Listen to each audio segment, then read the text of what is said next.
காவல்துறையும் பத்திரிகையாளர் சொல்றாங்க கூலிப்பட ரவுடின்ட்டு.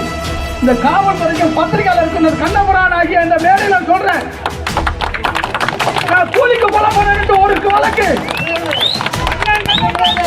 நான் கட்ட பஞ்சாயத்து பண்ண ஒரு வழக்கு, எவன் சொத்து அபகரித்தது ஒரு வழக்கு, பெண்கள் என்று தவறு பண்ண ஒரு வழக்கு, சொத்தையாண்டு கொள்ளடித்தான ஒரு வழக்கு, அவன் நிரூபிக்கட்டும். அப்படி யாராவது கம்ப்ளைண்ட் கொடுத்துட்டா நடுத்து ஒற்ற நாட்டுக்கு சாவுல.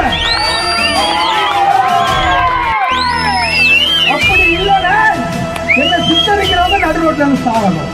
தயாரா? இப்பதான் சூழ்நிலை கொண்டு வாங்க. ஒரு வழக்கு ஒரு நபர் என்று சொல்லட்டும். கண்ணபுரான் கூலிக்காண்டி கொலை பண்ணவன், கண்ணபுரான் பெண்கள் தப்பா நடந்துகிட்டவன், சட்ட பஞ்சாயத்து பண்ணா, அவன் வீட்டுல போய் கொள்ளை அடித்தான், அதை பண்ணா இதை பண்ணா, ஏதாவது ஒரு வழக்கு ஒரு நபர் சொல்லட்டும். என் சமுதாயம் சார்ந்த